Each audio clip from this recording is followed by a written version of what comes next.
dan insyaallah pada kesempatan ini kami disampaikan oleh Al-Mukarram Ustaz Kiai Haji Muhammad Salman Al-Hafiz, Kepala Pengasuh Pondok Al-Mustaqim PJ Depok, dengan tema tidak menganggap remeh perkara kecil. Baiklah hadirin jamaah yang dimuliakan Allah, mari kita awali kajian ini dan sama-sama membaca basmalah. Bismillahirrahmanirrahim. Kepada guru kami persilakan Waalaikumsalam. Bismillahirrahmanirrahim. Assalamualaikum warahmatullahi ta'ala wabarakatuh. Waalaikumsalam warahmatullahi wabarakatuh. Alhamdulillahi rabbil alamin, wal 'aqibatu lil muttaqin wa la 'udwana illa 'alal zalimin. Asyhadu an la ilaha illallah wahdahu la syarika lah, wa asyhadu anna sayyidana wa maulana Muhammadin sayyidil mursalin wa imamil muttaqin wa ala alihi wa sahbihi ajma'in. Qalu subhanaka la 'ilma lana illa ma 'allamtana innaka antal 'alimul hakim. Rabbi yassir wa la tu'assir, Rabbi tammim bi khair. Ahbabuna fillah, bapak-bapak yang dimuliakan Allah Subhanahu wa ta'ala, dari nikmat ke nikmat yang Allah Subhanahu wa ta'ala anugerahkan kepada hambanya, yang paling a'zam daripada semua nikmat tersebut, dijadikannya kita orang yang beriman kepada Allah Subhanahu wa ta'ala dan menjadi orang yang Islam daripada setiap hamba-hamba yang diciptakan oleh Allah Subhanahu wa ta'ala. Sehingga ulama katakan alhamdulillahi ala ni'matil imani wal islam, wa huma min a'zamin ni'mi wa kafa bihima min ni'mah. Segala puji bagi Allah Subhanahu wa ta'ala yang menganugerahkan nikmat iman dan nikmat Islam kepada hambanya. Wa huma min a'zamin ni'am, sungguh keduanya ini adalah paling besarnya nikmat. Wa kafa bihima min ni'mah, sungguh cukup bagi seorang hamba dengan dua kenikmatan ini untuk menjadikan dia hamba yang beruntung di dunia dan beruntung pula di akhirat. Maka hadirin yang dimuliakan Allah Subhanahu wa ta'ala, terkadang menjadi sifat manusia kita pengen beramal dengan amalan yang besar. Terkadang kita pengen mengerjakan sesuatu yang susah dan dipandang besar dan mulia di mata orang lain. Tapi kalau dilihat daripada kekuatan, jauh api dari panggang, jauh panggang daripada api. Pengen mempunyai cita-cita yang luar biasa, pengen mempunyai niat yang luar biasa, tapi semua niat yang kita lakukan, yang kita inginkan, rupanya terbentur dengan suasana dan keadaan.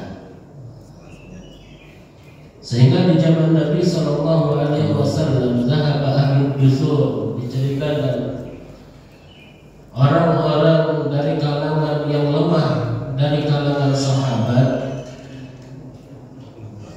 mengatakan kepada Rasulullah, ya Rasulullah, jazakumullah, wassalamualaikum. Dari kalangan sahabat, orang-orang yang susah di kalangan sahabat bertanya kepada Nabi Sallallahu Alaihi Wasallam, telah pergi daripada kalangan sahabat yang mempunyai keutamaan daripada harta. Dengan harta mereka dia berinfak, dengan diri mereka dia berjuang di jalan Allah. Bahkan mereka berzikir bagaimana kami berzikir, mereka beribadah sebagaimana kami beribadah. Maka sampai seperti itu ngeluh para sahabat. Maka Rasulullah sallallahu alaihi wasallam di dalam satu hadis Nabi sallallahu alaihi wasallam beliau bersabda, la tahqiranna minal ma'rufi syai'an. Jangan menganggap remeh perkara yang baik, perkara yang ma'ruf bisyai'in, walaupun sekecil apapun perkara kebaikan tersebut. La tahqiranna minal ma'rufi syai'an. Jangan menganggap remeh enteng perkara yang baik walaupun kecil di pandangan mata. Walau antalqa akhaka biwajhin talqin. Walaupun yang hanya bisa diberikan kepada saudara kita hanya senyuman manis. Ini kalau nggak punya duit untuk kita berinfak, minimal menjadi orang asbab untuk orang tersebut berinfak. Kalau nggak bisa menjadi asbab orang untuk bersedekah, minimal dengan senyuman kita bersedekah. Tabassumuka ala wajhi akhika sadaqah. Kita senyum kita kepada saudara kita adalah sedekah. Ini sudah nggak punya duit, wajah nggak ganteng-ganteng amat, manyun lagi depan orang. Minimal kan kita ucapkan salam, assalamualaikum, senyum.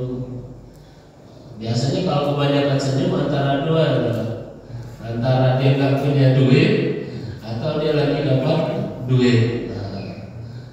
Maka hadirin yang dimuliakan oleh Allah Subhanahu wa Ta'ala, mengenai tema di subuh hari ini, masya Allah, tidak menganggap remeh tentang perkara yang kecil. Banyak perkara-perkara kecil itu yang menjadi asbab Allah Subhanahu wa Ta'ala ridho kepada kita. Dan banyak pula perkara-perkara kecil membuat Allah Subhanahu wa Ta'ala murka kepada hambanya. Bahkan dalam satu riwayat, perkara yang kecil tersebut mampu menjerumuskan orang tersebut ke dalam api neraka.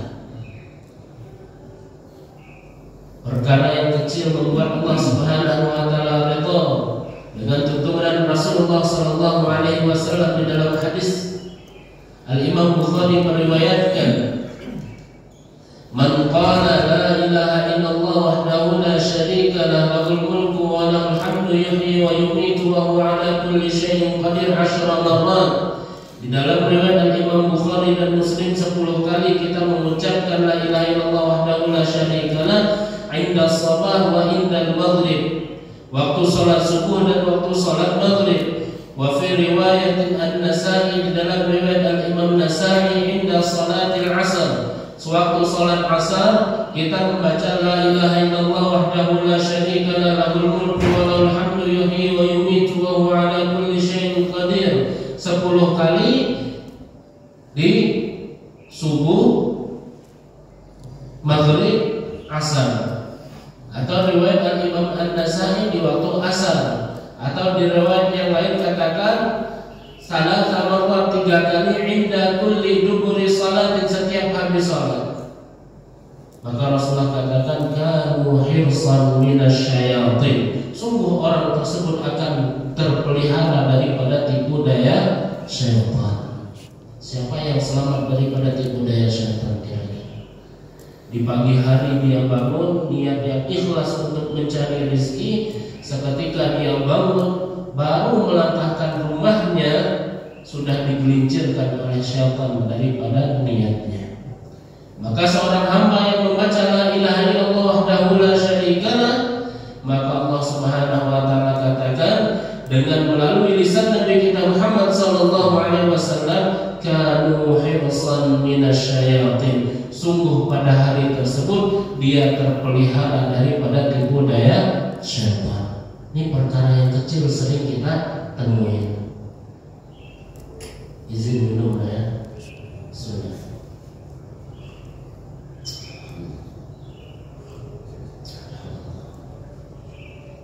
Alhamdulillah.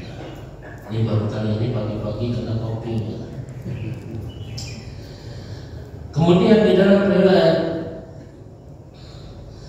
hadis Nabi sallallahu alaihi wasallam fi adabi akli wa syurbi, adab-adab makan dan minum. Dalam satu hadis Nabi Man syariba, barang siapa yang minum, tsumma qala bismillah, tsumma qala alhamdulillah, tsumma qala bismillah, tsumma qala alhamdulillah. Dia baca bismillah kemudian alhamdulillah, bismillah alhamdulillah sampai 3 kali. Lam yuqsa jasadahu dzalikal yawm, maka Allah tidak akan jadikan jasad dia itu pada hari tersebut untuk bermaksiat kepada Allah Subhanahu wa taala. Ini baru minum saja, Pak. Kira-kira perkara yang kecil, tapi mampu membackup daripada jasad kita untuk melakukan amalan-amalan bermaksiat kepada Allah Subhanahu wa taala. Kalau kita susah banget badan kita nih untuk sholat duha, untuk sholat tahajud, apalagi waliyadzubillah untuk sholat fardu 5 waktu, susah.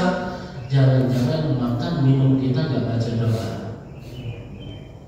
Kenapa? Karena janji Rasulullah SAW dalam hadisnya, orang yang makan dan minum dengan membaca bismillah cuma alhamdulillah, maka Allah jaga jasadnya untuk bermaksiat kepada Allah pada hari tersebut. Kemudian di dalam hadis Nabi SAW diriwayatkan oleh Imam Bukhari, man qala Allahumma ajirni minan nar 7 marrat, yang membaca habis salat inda kulli duburi salatin, setiap habis salat Allahumma ajirni minan nar, dalam riwayat Imam Bukhari 7 kali, dalam riwayat An-Nasa'i, kemudian diriwayatkan juga dinukil oleh Al-Imam An-Nawawi di dalam kitab Al-Azkar, salah marrat inda kulli duburi salatin, setiap habis salat kita membaca Allahumma ajirni minan nar, Allahumma ajirni minan nar, Allahumma ajirni minan nar. Kalau nggak bisa jahar kita sir. Kalau imam nggak baca kita husnuzan. Kali imam baca dalam hati, kita baca sendiri. Allahumma ajirni minan nar, Allahumma. Minimal 3 kali atau kita ikut sunnah 7 kali. Maka Rasulullah SAW sabdakan, qala an-nar wa Allah, api neraka memohon kepada Allah Subhanahu wa taala, ya Rabb, wahai Allah, jangan engkau masukkan seorang hamba yang membaca setiap habis salatnya Allahumma ajirni minan nar. Proposal langsung api neraka kepada Allah, yang menyebutkan langsung Rasulullah. Kira-kira kalau Pak RT nih kasih tanda tangan buat masyarakat untuk 17 Agustus turunkan dana sumbangan, tanda tangan Pak RT, tanda tangan DKI Masjid, kira-kira dana itu turun nggak kira-kira? Turun, karena Pak RT. Kalau sudah wali kota atau gubernur atau presiden bikin memo, tolong kasih Bang Reja menjadi kepala dinas di Depok misalnya. Ini kalau sudah tanda tangan memo daripada atasan, apalagi dari presiden, masya Allah, jangankan kepala suku langsung diangkat. Kenapa? Karena memo dari atasan. Ini yang mengatakan, yang mengucapkan Rasulullah SAW, yang memohon siapa? Neraka kepada Allah Subhanahu wa taala. Sehingga dalam satu riwayat, orang yang membaca Allahumma ajirni minan nar di dalam salatnya, maka api neraka memohon, ya Rabb, jangan engkau masukkan seorang hamba yang membaca di dalam setelah selesai salatnya Allahumma ajirni minan nar. Ini perkara kalau kita katakan biasa di kalangan kita dan sering kita temui daripada zikir-zikir setelah salat. Tapi apa daya, setelah imam baca Allahumma antas salam, kita Allahumma lantas jalan. Karena kita tidak mengetahui keutamaan daripada sesuatu yang kita temui. Coba kalau kita paham, coba kalau kita tahu nilai daripada satu pekerjaan tersebut tidak akan pernah kita lewati walaupun dalam keadaan sakit. Gimana cara saya sampai, gimana cara saya bisa. Kemudian Rasulullah SAW sabdakan, ini lagi-lagi setelah salat kita, api perkara yang kecil kita anggap kecil di dalam setiap sehari kita. Man qala subhanallah salasa wa salasin, dalam riwayat Imam Bukhari dan Imam Muslim, bahkan hadis ini muttafaq alaih, semua imam dari ahlul hadis meriwayatkan daripada hadis tersebut. Barang siapa yang mengucapkan subhanallah 33 kali, alhamdulillah 33 kali, Allahu akbar 33 kali, kemudian ditutup dengan la haula wala quwata illa billahil aliyyil azim, Rasulullah sallallahu alaihi wasallam sabdakan, ghufira lahu dzunubuhu walau kana mithla zabadil bahr. Allah akan ampuni dia punya dosa walaupun dosanya seperti buih di lautan. 1 kali 24 jam, siapa yang tidak terbabit dengan dosa? Dengan dosa matanya, dengan dosa pendengarannya, dengan dosa tangannya, dengan dosa kaki yang melangkah, bahkan dengan dosa hayalan yang kita hayalkan di dalam benak kita. Maka untuk menghapus daripada dosa-dosa tersebut, kita zikir. Jangan sampai kita nggak zikir di dalam salat. Bahkan Rasulullah sallallahu alaihi wasallam sabdakan kembali, man qala ayatul kursi inda kulli duburi salatin. Barang siapa yang membaca ayat kursi setiap habis salatnya. Nah, ini yang kadang kita habis salat gantung, kadang kita sengaja diam, kadang kita sengaja termenung, kadang lebih duluan kita buka handphone daripada kita zikir kepada Allah Subhanahu wa ta'ala.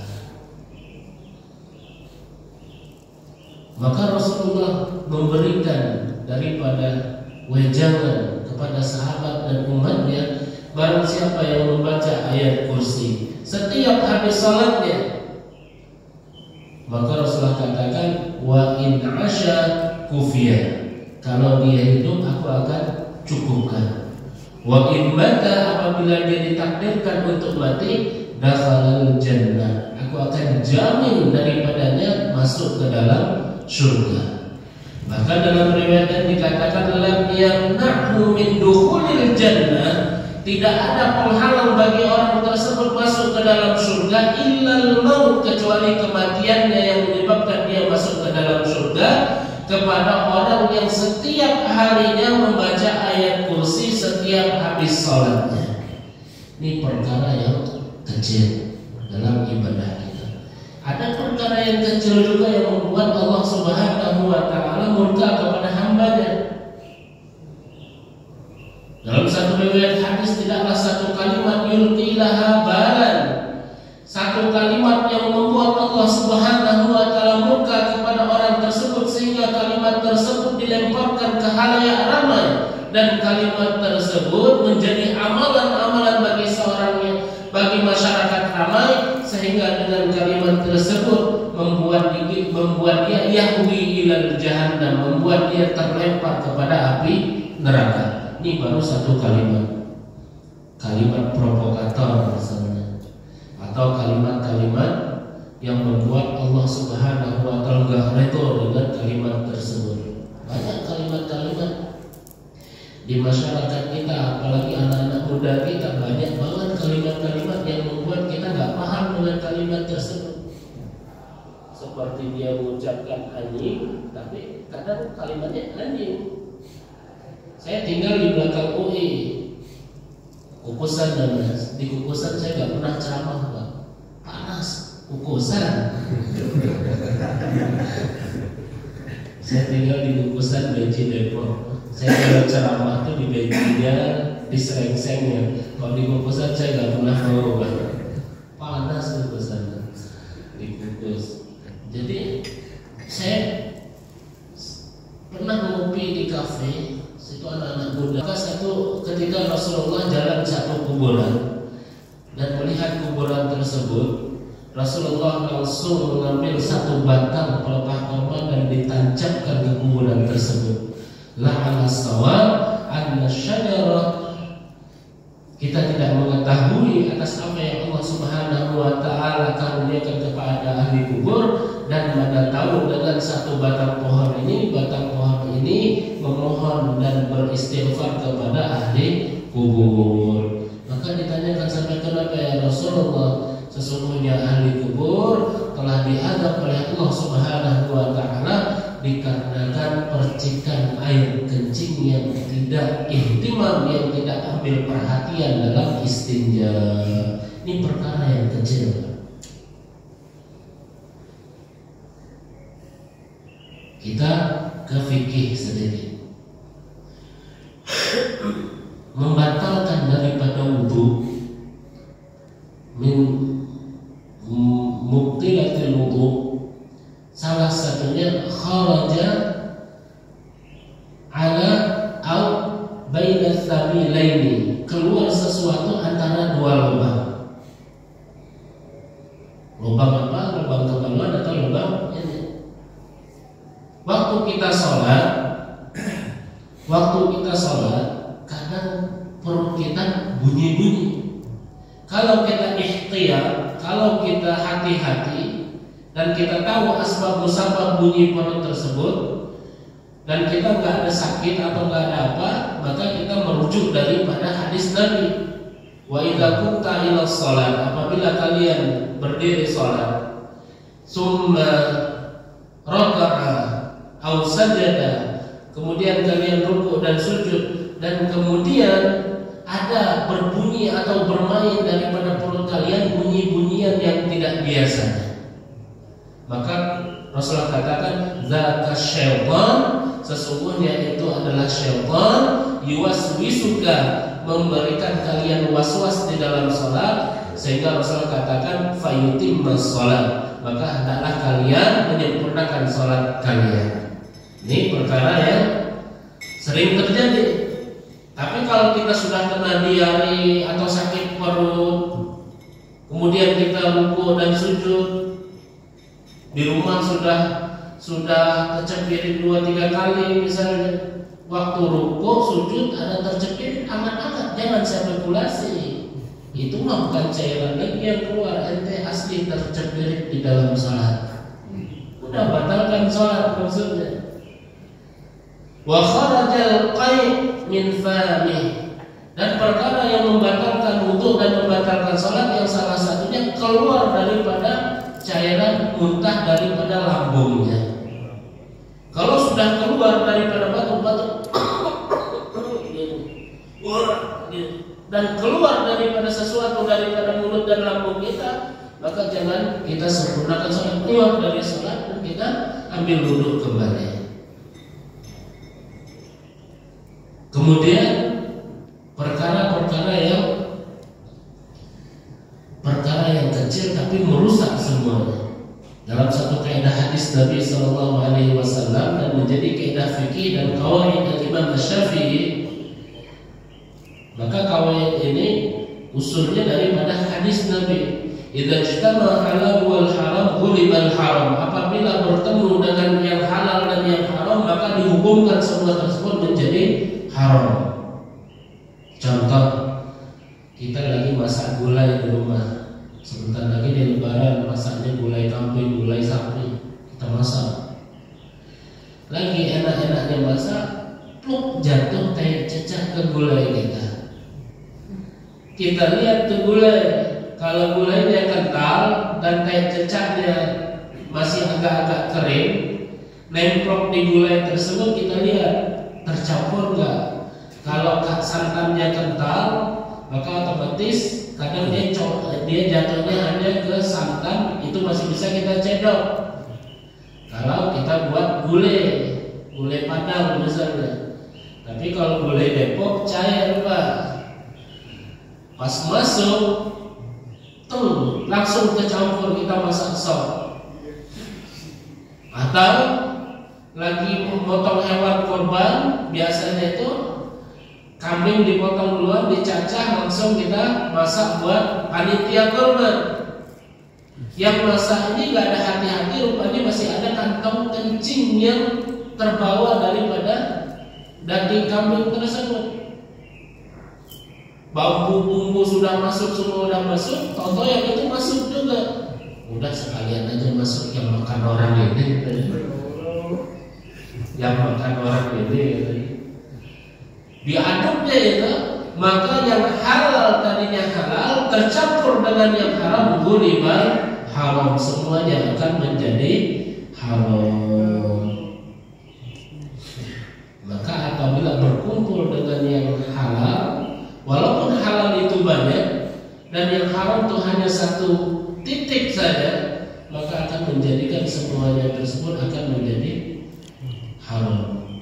Maka ada falsafat gara-gara satu tetes susu sebelanga menjadi rusak. Maka hadirin yang dimuliakan oleh Allah Subhanahu wa taala, ada kebaikan yang kita tidak sangka-sangka membuat Allah Subhanahu wa taala ridha kepada kita. Sehingga Rasulullah sallallahu alaihi wasallam sabdakan, ittaqun nar walau bisyikki tamrah. Jauhi api neraka walaupun dengan sepotong biji kurma. Di sepotong kurma itu, jangankan sepotong, 2 biji, 5 biji aja nggak ada kesan dengan kita.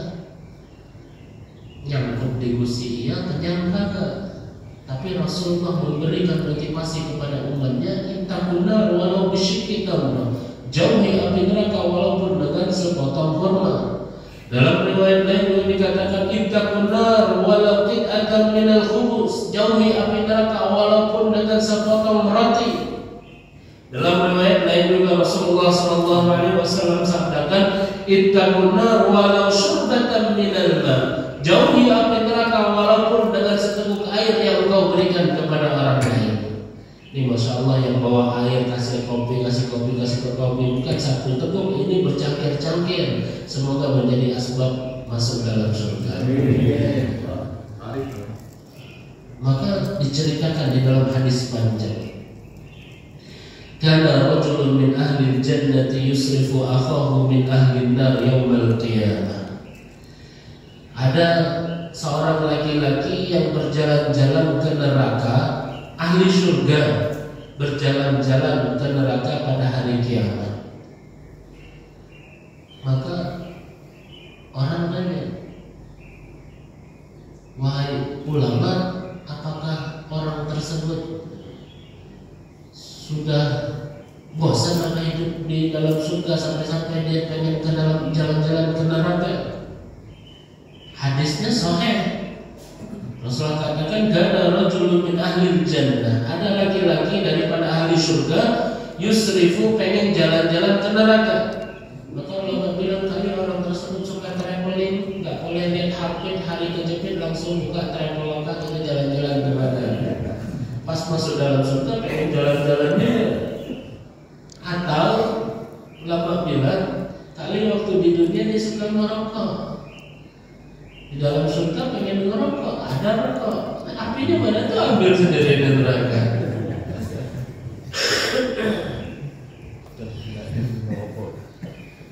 Ada cerita, maka suatu ahli surga yang jalan ke neraka komplain ahli neraka, enak-enaknya ente kok bisa jalan-jalan ke sini, aturan kami harus bisa juga jalan-jalan ke surga. Oh, ini sudah hak prerogatif dari Allah buat ahli surga nih, kami ini VIP katanya. Oh, nggak bisa gitu, berarti Allah nggak adil dong. Terus bagaimana?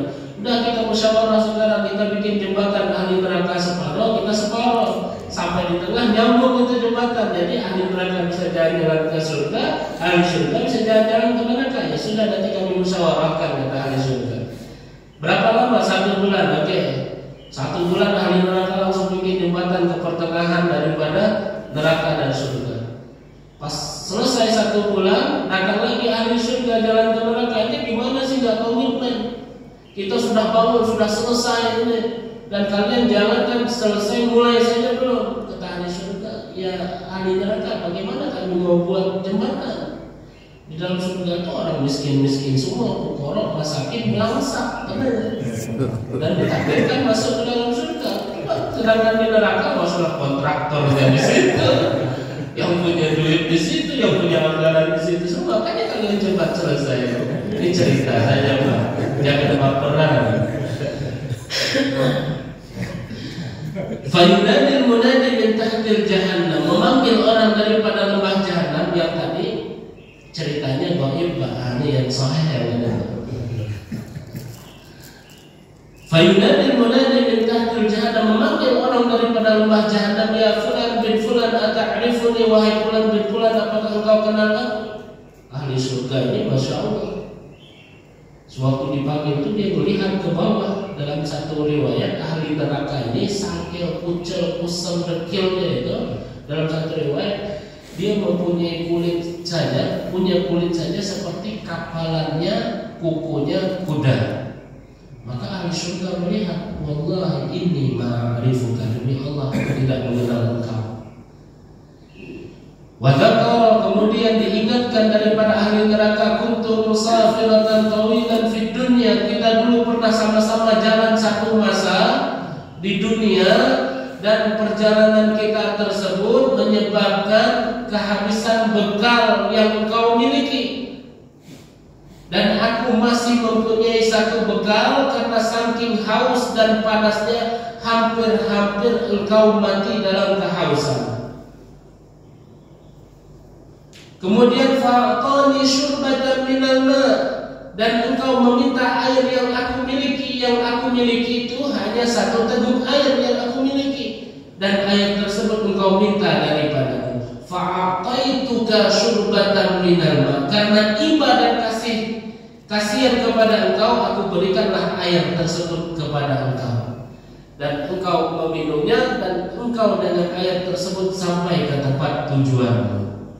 Maka ahli surga katakan, wallah inni a'rifuka, demi Allah saat ini aku mengenal kebaikan yang engkau pernah perbuat. Maka ahli surga katakan, ma min turidu minni, apa yang engkau inginkan daripadaku? Aduh Allah, mohonkan ampun kepada Allah, an tabarra'ani anin nar, semoga Allah mengeluarkan aku daripada api neraka ini. Faraja ahli jannah, sehingga ahli surga ini pulang mengadu kepada Allah, ya Rabb, wahai Allah, sewaktu aku jalan-jalan ke neraka ada yang memanggilku di dalam lembah jahannam, dan dia mengatakan, apakah engkau kenal kepadaku? Dan aku katakan tidak, dan dia menceritakan kebaikan tak kalah di dunia bersamaku, dan aku pun ingat kebaikannya. Maka Allah katakan, ma min ihsani min 'abdi, apa yang kebaikan yang hamba-Ku buat kepada engkau? Aqani syurbatan minal ma, dia pernah berbuat baik, pernah memberikan satu teguk air kepadaku tatkala di dunia. Apa yang diinginkan oleh hamba-Ku? Maka ahli surga katakan, dia menginginkan keampunanmu dan pembebasan daripada api neraka. Maka Allah Subhanahu wa taala katakan, wa ya malaikati inni, wahai malaikatku, akhrijuhu 'anil nar, keluarkan dia daripada api neraka, ishhadu, dan saksikan, inni qad ghafara lahu, aku telah mengampuni dia. Ini dengan asbab satu teguk air yang kita berikan kepada orang lain. Kita tidak tahu amalan yang mana yang membuat Allah ridho, dan kita tidak tahu amalan yang mana yang membuat kita jauh daripada api neraka. Jangan pernah terpesona dengan kenikmatan yang Allah berikan, nikmat daripada saat ini dari kehidupan kita. Kita tidak tahu bukan kenikmatan tersebut yang membuat kita bahagia, bukan kenikmatan yang saat ini yang membuat Allah Subhanahu wa taala jamin kita menjadi orang yang bahagia. Tapi ada satu kenikmatan yang membuat orang tersebut nikmat daripada kehidupannya, seketika Allah berikan husnul khatimah di dalam kehidupannya. Maka Rasulullah sallallahu alaihi wasallam sabdakan, wa inna ahadakum la ya'malu bi'amali ahli an-nar, wa inna ahadakum la ya'malu bi'amali ahli jannah. Ada salah seorang daripada kalian yang mengamalkan daripada amalan surga. Hadis ini sahih, muttafaq alaih, diriwayatkan semua daripada muhaddis, a'immatul muhadditsin, dan bahkan ulama katakan min mu'jizatil hadis, daripada mukjizat hadis tersebut nampak terjadi di zaman Nabi, di zaman tabi'in, di zaman atba'ut tabi'in, dan di zaman saat ini. Wa inna ahadakum la ya'malu bi amali ahli jannah. Ada salah seorang daripada kalian yang beramal dengan amalan ahli surga, hatta ma yakuna bainahu wa bainaha illa dhira'. Dia dengan surga itu hanya satu jengkal saja. Ibaratnya kalau mati langsung masuk surga. Fayasbiqu alaihi al-kitab. Tapi amalannya tersebut didahului dengan ketentuan Allah Subhanahu wa ta'ala. Sehebat apapun dia punya ibadah, sehebat apapun dia punya sedekah, sehebat apapun dia mempunyai kebaikan, tapi tetap Allah Subhanahu wa ta'ala qadirun ala kulli syai', mentakdirkan, menyatakan daripada setiap sesuatu yang terjadi. Sehingga kita diperintahkan sehari 1 kali 24 jam kita menuntut hidayah, meminta hidayah sekurang-kurangnya 17 kali. Ihdinas siratal mustaqim. Yang 17 kali saja kita meminta hidayah, itu belum tentu Allah tetapkan hidayah kepada diri kita. Kalau kita melihat hadis ini, fayasbiqu alaihi kita fayamalu bi'amali ahli nar. Ketentuan Allah mendahului daripada amalnya, dan kemudian dia melakukan amalan-amalan ahli neraka tak kala itu dan mati dengan amalan ahli neraka, fayadkhuluha, sehingga menyebabkan dia masuk ke dalam neraka. Tidak ada artinya amalan haji, puasa, sedekah yang dia lakukan, intihau ajali, akhir daripada kehidupannya, mautnya rupanya menggambarkan daripada amalan ahli neraka, menyebabkan mati dalam amalan tersebut langsung dia masuk neraka. Maka semoga kita dijauhkan daripada amalan su'ul khatimah. Terjadi kepada kaumnya Nabi Isa, Nabi Musa alaihi salatu wassalam, diceritakan di dalam surat Ar-Ra'd. Masih banyak saja. 10 menit lagi buat jam 6 kita selesai, nggak selesai kita berhenti. Maka Masya Allah tabarakallah diceritakan di dalam surat Ar-Ra'd. Al-Imam Ibn Katsir menukil di dalam kitabnya, kana rajulun min qaumi Musa, ada seorang laki-laki umatnya Nabi Musa, mustajabun doa, yang mana doanya ini diijabah oleh Allah Subhanahu wa ta'ala. Dalam satu riwayat, wa idza yamuddu yadahu ila sama, apabila dia mengadahkan tangannya ke atas langit, apa yang dia inginkan, apa yang dia mohon langsung turun apa yang dia inginkan tersebut daripada kolong langit. Menyelesaikan masalah dengan doanya. Sudah selesai belum masalah kita dengan salat kita? Kira-kira kalau kita minta langsung dijabah enggak? Menyelesaikan masalah tanpa masalah, bukan dengan salat, apa pergi ke pegadaian selesai masalah.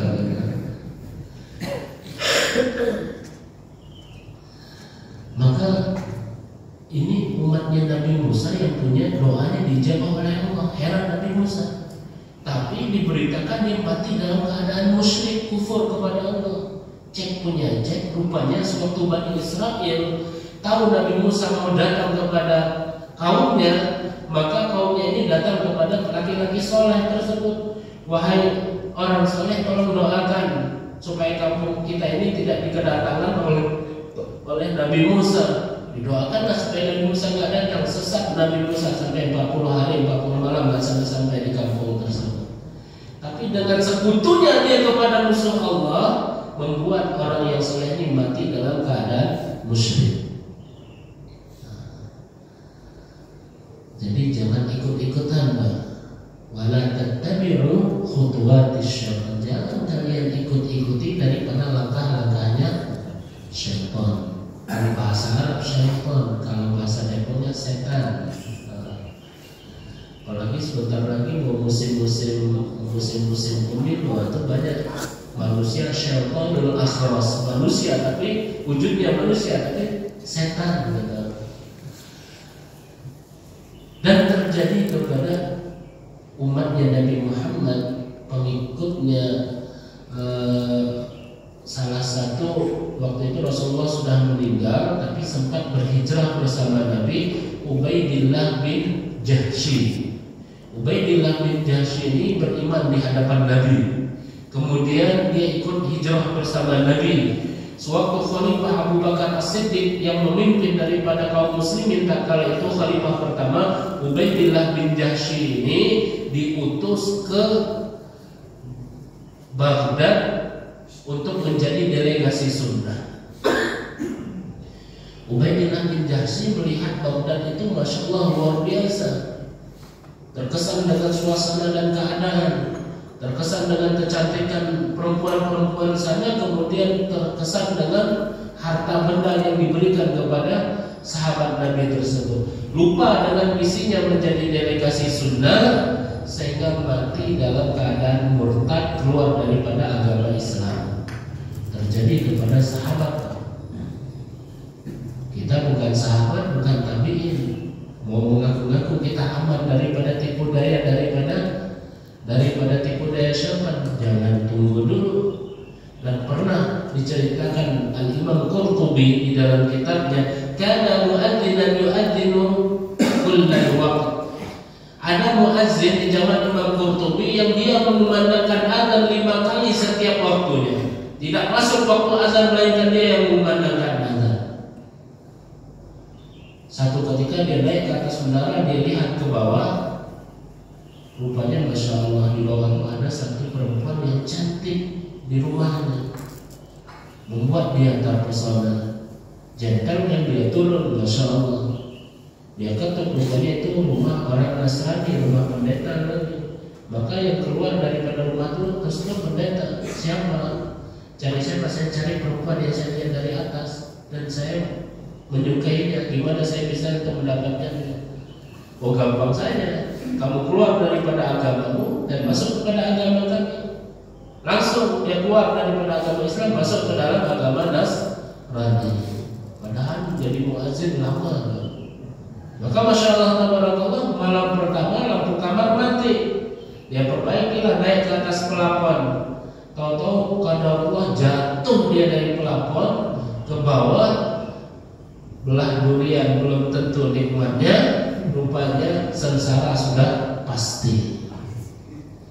Maka Rasulullah katakan, wa inna ahadakum la ya'malu bi'amalin ahli nar. Ada salah seorang daripada kita juga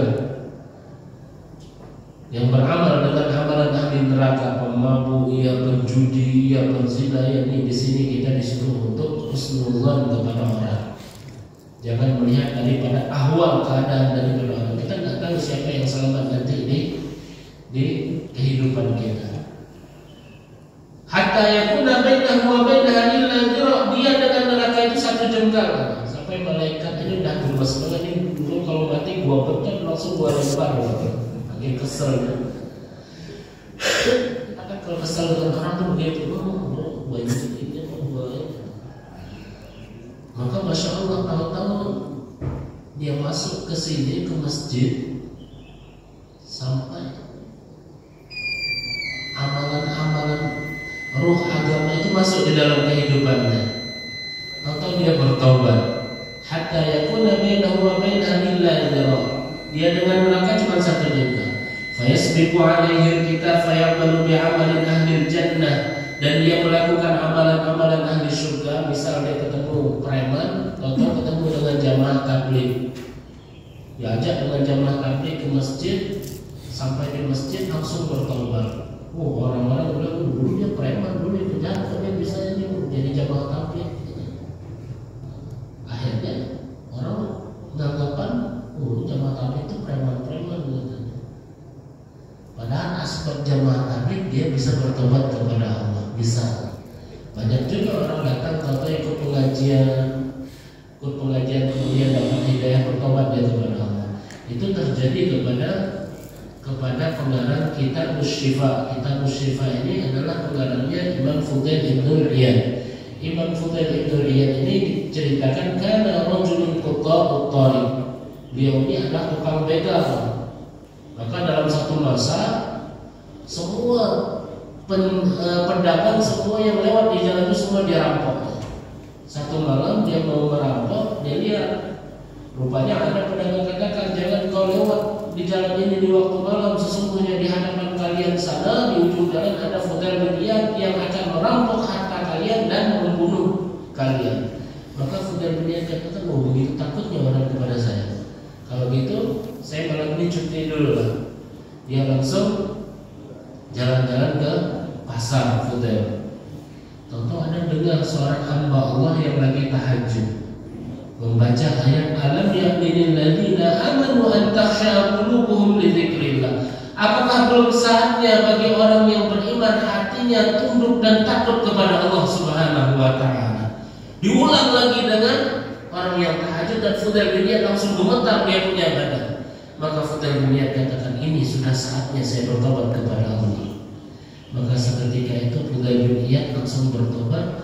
Tobatnya tersebut diterima oleh Allah, hijrah dia ke Mekah, dan Allah takdirkan dia menjadi ulama aulia min auliyaillahi shalihin. Mengarang begitu banyak kitab daripada kitab-kitab hadis. Kita nggak tahu ending daripada kehidupan manusia. Dan pernah terjadi di zaman sahabat Ushayr bin Abi Ashhal.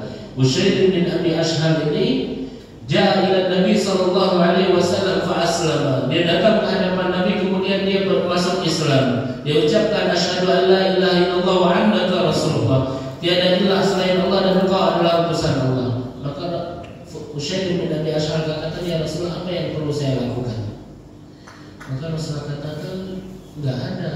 Waktu sholat belum diajarkan agama, zikir, baca Quran. Maka Rasulullah katakan, saat ini kaum muslimin lagi berperang di medan perang, kamu nyusul sana. Dengan semangatnya Ushayr bin Abi Ashhal langsung pacu dia punya kendaraan dan masuk ke barisan kaum muslimin. Melihat perperangan sedang berkecamuk tak kala itu khawatirnya pasukan kaum muslimin kalah, maka Ushayr bin Abi Ashhal langsung masuk ke medan pertempuran, dan Allah takdirkan Ushayr bin Abi Ashhal ini mati syahid, meninggal dunia di medan perang. Maka Masya Allah tabarakallah, sahabat bertanya, ini Ushayr bin Abi Ashhal baru beberapa waktu yang lalu bersyahadat di hadapan Nabi. Sekarang ini dia sudah meninggal. Artinya apa? Belum ada satu amalan pun yang dia lakukan. Maka Abu Hurairah katakan, inni sami'tu Rasulullah sallallahu alaihi wasallam, sungguh aku mendengar Rasulullah sallallahu alaihi wasallam bersabda, akan datang satu sahabatku yang dahinya belum pernah sujud sekalipun kepada Allah Subhanahu wa taala, tapi dia diberitakan menjadi ahli surga. Siapa? Ushayr bin Abi Ashhal. Maka hadirin yang dimuliakan oleh Allah Subhanahu wa taala, yang terakhir sewaktu sahabat Nabi namanya Abdullah ibn Rawaha. Abdullah ibn Rawaha ini bersama Nabi di waktu subuh. Maka di waktu itu turun ayat kepada Rasulullah, turun wahyu. Kemudian Rasulullah bacakan wahyu tersebut kepada Abdullah ibn Rawaha. Ayat tersebut berbunyi, wa in minkum illa wariduha kana 'ala rabbika hatman maqdiya. Sungguh setiap kalian akan melewati yang namanya siratal mustaqim, yang di bawahnya tersebut adalah api neraka jahanam.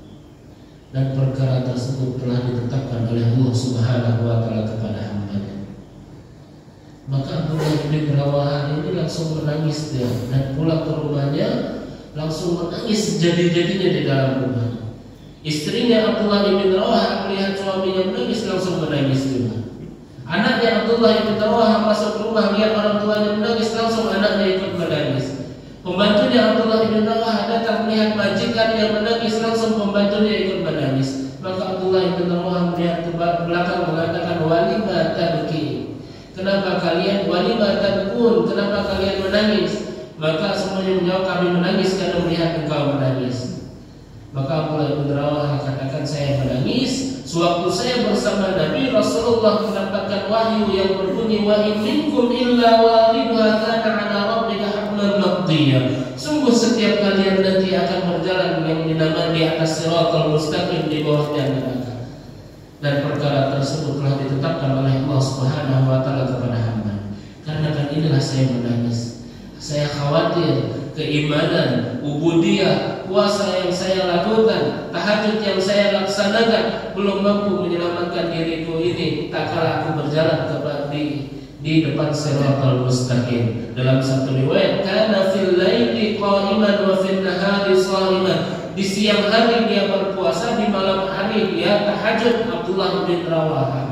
Tapi hatinya merasa takut kepada Allah, takut gak selamat seketika dia berjalan di siratal mustaqim. Kita bukan sahabat, kita bukan tabi'in, kita bukan atba'ut tabi'in, kita bukan orang yang soleh atau yang soleh-soleh amat, tidak. Tapi kita orang yang senantiasa kadang taat, kadang buat maksiat. Tapi terkadang kita merasa aman daripada kehidupan kita, merasa tenang daripada kehidupan kita, merasa selamat seketika kita dihadapi dengan surga dan neraka. Maka disinilah kita mau mengambil daripada perkara yang kecil, tidak menganggap remeh perkara tersebut, sampai Allah Subhanahu wa Ta'ala jadikan kita husnul khotimah di dalam setiap amalan. Boleh kalau ada pertanyaan, satu atau dua pertanyaan saja. Silakan. Satu aja pertanyaan tentang sempurnya kita. Kan ada hadis Rasulullah menyatakan bahwa orang yang muflisnya bukan orang yang tidak punya harta atau tidak punya uang. Tapi orang yang muflis itu orang yang dia banyak amalnya, amal soleh, sholat, puasa, zakat, umrah, haji dan lain sebagainya. Tapi dia sering menyakiti orang lain atau teman-temannya atau tetangganya atau siapapun dengan ucapannya, dengan perilakunya dan sebagainya. Nah, kita sekarang kan hidup di era medsos dan kita punya banyak grup ya. Punya banyak grup dan masing-masing grup itu saling asik membicarakan macam-macam, dari kebaikan bahkan kejelekan gitu. Tanpa kita sadari kadang-kadang kita asik dengan grup itu, main itu. Sehingga kadang-kadang ada rasa kayaknya kita kalau terlalu lama di grup ini kita akan menjadi orang yang muflis gitu, yang bangkrut amal kita, sehingga kita menarik diri, kita kita resign dari grup itu dalam rangka menjauhkan itu sebenarnya. Nah, karena di grup itu sudah banyak gibahnya kan, gibah, apalagi fitnah gitu. Kadang mau nggak mau berfitnah juga. Gibah kita membicarakan sesuatu yang ada pada teman kita, tapi teman kita nggak rela, meskipun itu benar. Ya kan? Meskipun apa yang disampaikan itu benar sebenarnya, tapi ketika kita nggak rela itu, nanti kita gibah. Kalau nggak benar berarti fitnah. Tapi saya pernah baca salah satu hadis atau pendapat ulama atau kiai atau sering disebut atau disikir oleh para ustaz bahwa kita ada yang hibah yang diperbolehkan. Hibah kita membicarakan apa-apa yang dilakukan oleh para pemimpin kita, atasan kita, yang dia punya kewajiban untuk melindungi rakyatnya, warganya, masyarakatnya dari apapun yang tidak baik, supaya dia tetap amanah dengan jabatan dia. Nah, kalau kita menghibah, membicarakan hal-hal yang ada pada pemimpin kita ini, apakah itu termasuk dalam amalan yang akan bisa menggerus pahala-pahala kita? Atau kita boleh dalam rangka kita itu menghibah, tapi supaya pemimpin kita ini sadar, dia insaf, dia bertobat, dia memperbaiki diri, ya. Dengan tidak lupa mungkin kita juga mendoakan lah ya, supaya dia mendapat hidayah. Itu tak? Jadi batasan hibahnya nih, hibah terhadap pemimpin itu apakah yang betul diperbolehkan atau enggak? Kalau kita hibah selain pemimpin, tentu itu sudah haram, nggak boleh. Kita Silakan dulu. Masih tak. Assalamualaikum warahmatullahi wabarakatuh. Yang pertama hadis yang Rasulullah SAW sabdakan, atadruna manil muflis. Apakah kalian tahu orang yang bangkrut tersebut siapa?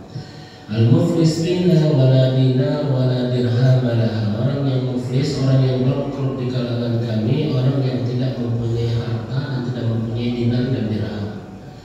Maka Rasulullah SAW sabdakan, al-muflis, orang yang muflis pada hari kiamat nanti yang membawa amalan sebesar gunung Uhud, wa akala hada wa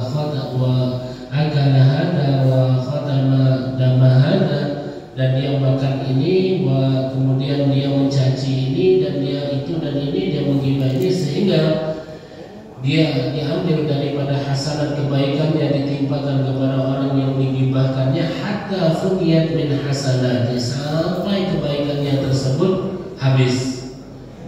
Yang ada keburukan yang orang gibah, yang dia gibah tersebut ditimpakan kepada dia, sehingga yahwi biha fi jahannam, sehingga selesai itu dia dilemparkan ke dalam api neraka. Maka di sini, apakah gibah kita kepada pemimpin atau kepada atasan yang mempunyai janji, yang mempunyai amanah, termasuk gibah juga? Maka definisi gibah itu yang diperbolehkan, yang Rasulullah katakan, yaitu ghibthah. Ghibthah itu kita merasa iri kepada orang lain, zawil mali, yang mempunyai harta banyak, tapi hartanya tersebut dihabiskan untuk berinfak di jalan Allah. Itu kita boleh iri dan boleh kita menceritakan kebaikannya. Kemudian orang yang mempunyai waktu, yang dia waktunya dihabiskan ada al-laili bi qiraatil Quran, dia baca Al-Quran sampai habis waktunya, di setiap harinya dia baca Al-Quran, itu kita boleh kita diri kepada dia dan boleh kita ceritakan daripada apa yang dia lakukan. Tapi lain halnya bagaimana kalau pemimpin yang kita ghibah atau kita kagumkan? Kalau dengan pemimpin bukan yang namanya ghibah. Kalau ghibah berarti kita dalam bahasa sekarang membuli sesuatu yang tidak tepat daripada kinerja, daripada apa yang dia perbuat. Itu namanya kita mengkomen daripada amalan dia. Sedangkan yang kita bicarakan janji amanah yang dia emban untuk menjadikan perkara tersebut menjadi berjalan. Maka ulama katakan boleh kita mengkomen dan boleh kita menyatakan tidak senangan kita, tapi bukan hanya sekedar lisan kita kepada orang lain, tetapi kita melalui aspirasi kita kepada menyampaikan kepada kepemimpin tersebut. Tapi kalau kita ghibah pemimpin tersebut dengan konteks fisik, dengan konteks daripada kekurangan atau dengan orang yang di sekelilingnya, maka tetap dikatakan ghibah. Tapi kalau kita mengomen daripada sisi yang telah dijalankan melenceng daripada amanah yang telah diemban, maka ulama mengatakan diperbolehkan. Ataupun kita mengomen atau kita menghibah daripada sesuatu, mempertahankan daripada hurmatiddin, kehormatan agama, dia telah caci agama kita di hadapan orang ramai. Sekarang banyak, apalagi sekarang ada yang namanya orang mengkomen daripada nasab zuriat Nabi Sallallahu Alaihi Wasallam, suruh tes DNA, suruh ini, padahal dulu gak ada permasalahan. Tapi dia caci, dia ghibah itu terang-terangan di medsos, sehingga orang yang membela daripada keturunan Nabi Sallallahu Alaihi Wasallam dia ucapkan perkara yang sama. Sehingga ulama katakan kalau orang tersebut mencaci atau merendahkan hurumatillah di hadapan orang ramai dalam nyata-nyata, maka kita diperbolehkan dengan secara nyata untuk menguliti dia dengan secara apa yang dia telah lakukan kepada agama kita. Sehingga dengan bahasanya Sayyidina Umar, ya Rasulullah, da'ni an aqtula unuqah. Ya Rasulullah, perintahkan saya untuk penggal dia punya leher. Ini Kira-kira gibah nggak yang dikatakan Sayyidina Umar? Ya Rasulullah, dia sudah merendahkan agama kita. Ya Rasulullah, dia sudah berbuat nista kepada engkau. Sampai-sampai seorang Arabi katakan waktu Rasulullah di hadapan halayak ramai, nggak ganggu Arabi tersebut. Tahu-tahu dia saking bencinya kepada Rasulullah, dia lagi cari biawak, ada Bob ini kadal gulung, bukan kadal apa namanya?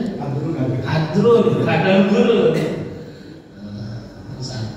Maka Arabi tersebut dia lagi dapat biawak, dia taruh di tangannya.